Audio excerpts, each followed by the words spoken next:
Après la mort soudaine de mon père à cause d'une maladie inattendue, laissant derrière lui une dette impressionnante de 2 millions de dollars, ma mère et mon frère Tom ont pris les choses en main. Ils ont décidé comment gérer l'héritage de mon père sans me consulter, me laissant porter la plus grande partie de la dette. Ma frustration envers eux a atteint un point critique jusqu'à ce que le destin leur donne une bonne leçon.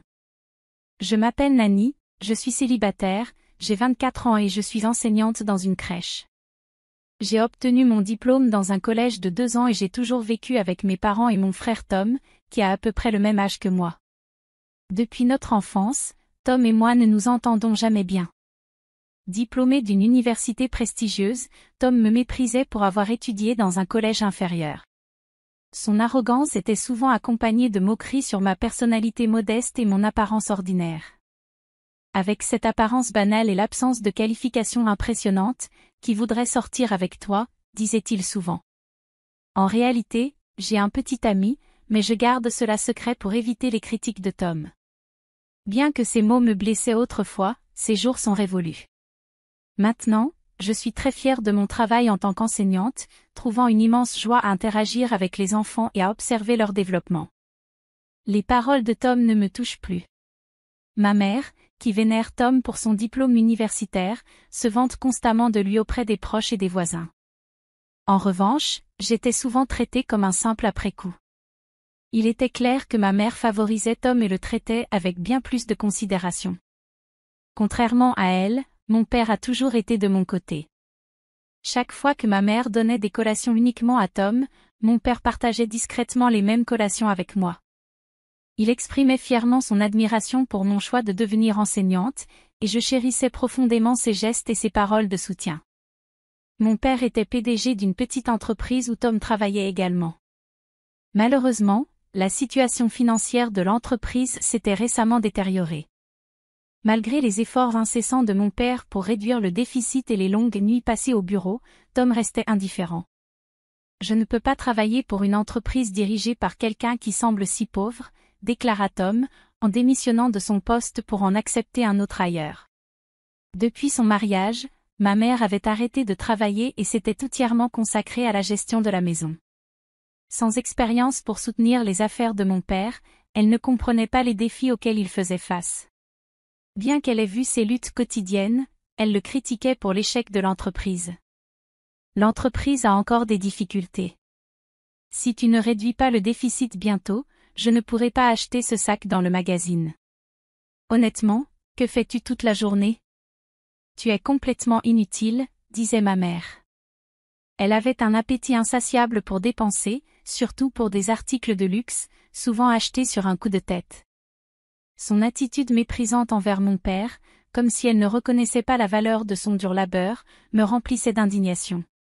Bien que je ne sois pas une experte en affaires, j'ai vu mon père travailler sans relâche depuis mon plus jeune âge et je comprends à quel point il est difficile de gérer une entreprise. Ma mère, qui l'accompagnait depuis des années, devrait le savoir aussi. Je ne pouvais pas comprendre pourquoi elle le blâmait comme s'il était incompétent. Un jour, ma frustration déborda, et je confrontai ma mère, exigeant qu'elle cesse de rabaisser mon père. Sa réponse fut pleine de mépris et condescendante. Pourquoi devrais-je être réprimandée par quelqu'un comme toi? Les personnes sans éducation devraient garder leurs opinions pour elles. Ne parle pas de choses que tu ne comprends pas, rétorqua-t-elle. Tom, apparemment influencé par l'attitude de ma mère, s'est joint à elle pour me critiquer durement. Il était clair que, malgré notre lien du sang, nos valeurs et nos personnalités étaient des mondes à part. Nancy, ne laisse pas leurs mots te toucher. L'éducation ne définit pas ta valeur. Sois fière de ton rôle en tant qu'enseignante en crèche. C'est ce qui compte vraiment, dit mon père. Ces mots d'encouragement réchauffèrent mon cœur et renforcèrent ma détermination. Même si une partie de moi voulait confronter Tom et se sentait éclipsée par lui, le soutien de mon père me donnait du courage. Tant qu'il serait à mes côtés, je savais que je pourrais affronter n'importe quoi. Un événement inattendu, cependant, brisa mon monde. Mon père, je fus horrifié d'apprendre qu'il s'était évanoui au travail. L'équipe de l'entreprise, qui m'a contacté, m'a dit qu'il avait été transporté à l'hôpital dans un état critique. Sans hésiter, je courus à l'hôpital, seulement pour découvrir que ma mère et mon frère n'étaient pas là. Je suis trop occupée pour sortir, tu devras t'occuper de ton père, dit ma mère. Je fus choquée par sa réponse. Comment pouvait-elle dire qu'elle était trop occupée alors que la vie de mon père était en jeu? En tant que femme au foyer, elle avait certainement plus de flexibilité que moi. Quoi de plus important que d'être là pour mon père? Incrédule, je m'occupais des formalités à l'hôpital et écoutais les nouvelles sombres du médecin. Mon père avait souffert d'une insuffisance cardiaque aiguë et n'avait que quelques jours à vivre. Je le visitais dès que je le pouvais, espérant voir son sourire une dernière fois. Quelques jours après son hospitalisation, comme s'il ressentait ma présence, il reprit brièvement conscience alors que je tenais sa main. « Papa, quel soulagement de te voir, tu me reconnais? » « Tu peux entendre ma voix, implorai-je désespérément, mais il me regarda avec un regard lointain et vide, avant de fermer les yeux pour ne plus jamais les rouvrir. Jusqu'à ce que mon père décède, ni ma mère ni Tom n'avaient fait le moindre effort pour lui rendre visite.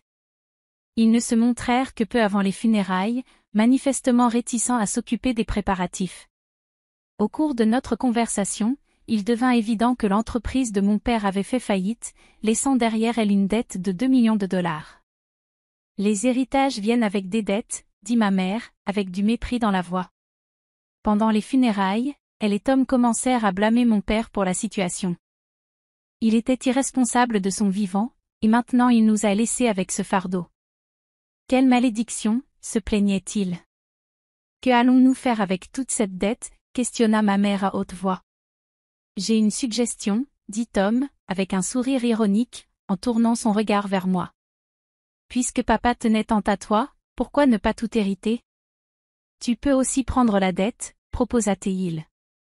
C'est juste que tu rendes l'amour que tu as reçu de lui, ajouta ma mère, avec une froideur dans la voix. Incrédiblement, ma mère et Tom essayaient de me forcer à accepter à la fois l'héritage et les dettes de mon père. Malgré sa mort, ils se souciaient davantage de leurs propres intérêts que de pleurer sa perte. Ils avaient toujours sous-estimé et ridiculisé mon père et moi, nous voyant simplement comme des outils pour leur propre gain. Cependant, j'avais un plan en tête, quelque chose que mon père m'avait demandé d'utiliser si quelque chose lui arrivait. Il était temps de le mettre en œuvre. J'ai décidé de garder mes véritables intentions cachées et j'ai accepté à contreséir leurs exigences, tout en me préparant secrètement à exécuter mon plan. D'accord. Je vais prendre tout le patrimoine, y compris la dette, répondis-je. Mes mots surprirent ma mère et Tom. Étant donné que j'acceptais une dette de 2 millions de dollars, ils s'attendaient probablement à plus de résistance de ma part. Ils me regardaient avec un mélange de triomphe et de condescendance. Alors tu vas vraiment payer toute la dette? Nous te remercions pour ça. C'est une chance pour nous, bien que je ne comprenne pas vraiment ta façon de penser. Tu es vraiment assez naïve, mais c'était à prévoir, compte tenu de ton niveau d'éducation limité, dit Tom. Ma mère et Tom, finalement, renoncèrent à toute revendication sur l'héritage de mon père. Sans d'autres proches pour contester l'héritage, j'étais la seule bénéficiaire. Après la mort de mon père, j'ai déménagé de la maison où je ne voulais plus vivre et j'ai commencé un nouveau chapitre seul. C'est alors que, discrètement, j'ai mis mon plan en pratique. Plusieurs mois après la mort de mon père, un jour. Qu'est-ce que c'est que ça? Tom, que je n'avais pas vu depuis un certain temps, est apparu visiblement furieux, le visage rougi comme s'il était sur le point d'exploser.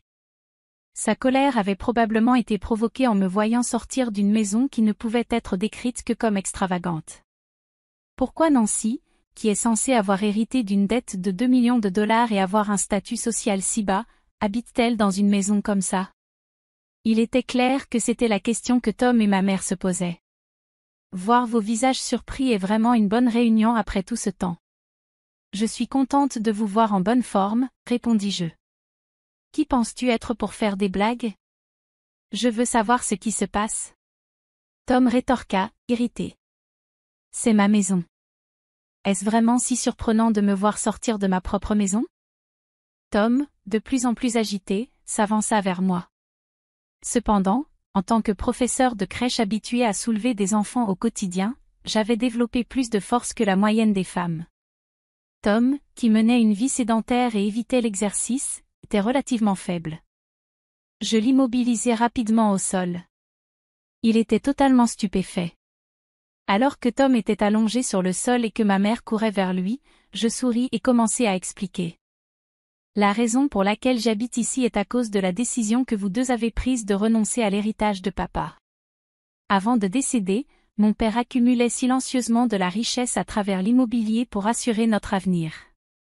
Malgré la dette de l'entreprise, la valeur marchande des propriétés a considérablement augmenté. Après avoir hérité du patrimoine, j'ai vendu les biens au bon moment, même après avoir déduit les impôts sur l'héritage, le bénéfice des propriétés a dépassé les 5 millions de dollars.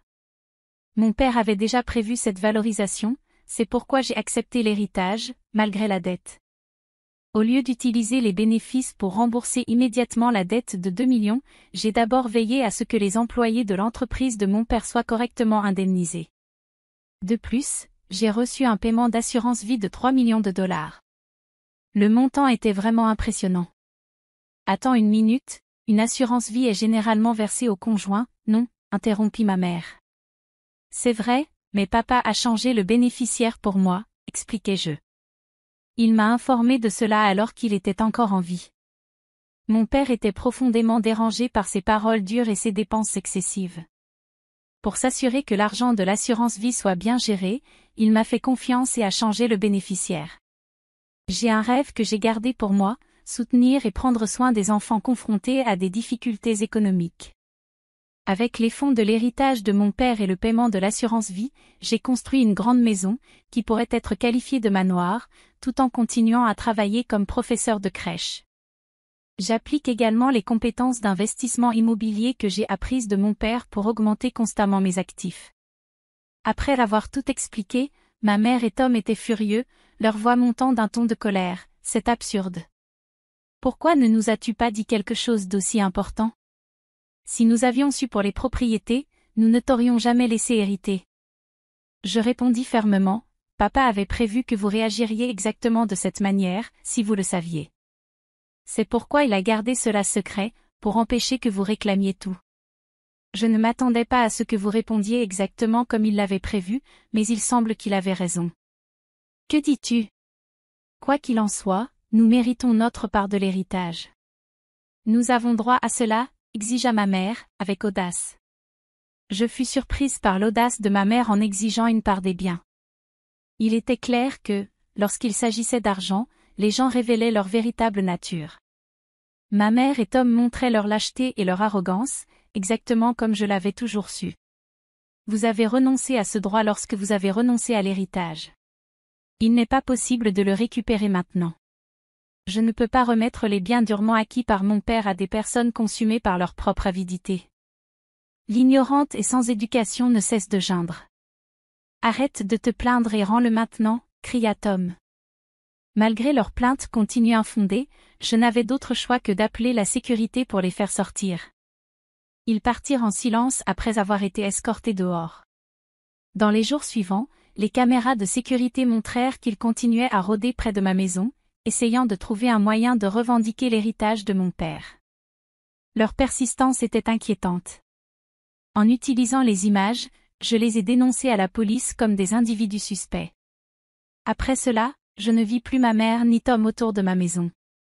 Après un certain temps, j'ai appris la situation de ma mère et de Tom par un ami de la famille, qui était proche de nous depuis de nombreuses années. Tom avait trouvé un nouvel emploi, mais son attitude égoïste lui avait rapidement valu une mauvaise réputation. En moins d'un an, il avait aliéné son patron et avait été relégué à des travaux administratifs, loin du traitement spécial qu'il recevait en tant que fils du président dans l'entreprise de mon père. Éventuellement, l'environnement de travail éprouvant a eu un prix, et il a quitté son emploi. Sa réputation ternie a rendu difficile la recherche d'un nouveau travail dans l'industrie. Pourquoi tu ne travailles pas? Arrête de tourner en rond, le réprimandait ma mère. Ce n'est pas comme si je restais assis à ne rien faire, rétorquait Tom. Quel type d'effort fais-tu? Tu es un chômeur inutile, critiquait ma mère. Après avoir été témoin de l'échec de Tom, son attitude envers lui a changé radicalement. Auparavant, elle le vantait, maintenant elle le blâmait pour son incompétence et son chômage, devenant de plus en plus froide et distante. Ce changement de comportement de ma mère a mis une pression psychologique immense sur Tom, le conduisant finalement à devenir un reclus. Ayant dépendu des revenus de mon père pendant des années et n'ayant jamais développé les compétences ou l'inclination pour travailler, ma mère fait maintenant face à des difficultés financières aux côtés de Tom. Tous deux luttent pour subvenir à leurs besoins. Quant à moi, je suis heureusement mariée à l'homme avec qui je sortais, et nous vivons maintenant dans la grande maison que je possède. Mon mari partage ma passion pour aider les enfants en situation de vulnérabilité économique. Ensemble, nous travaillons à réaliser ce rêve, en mettant en place les installations nécessaires et en obtenant les qualifications requises. J'éprouve une profonde gratitude envers mon père irremplaçable. Avec mon mari à mes côtés, je vis une vie pleine et pleine de sens.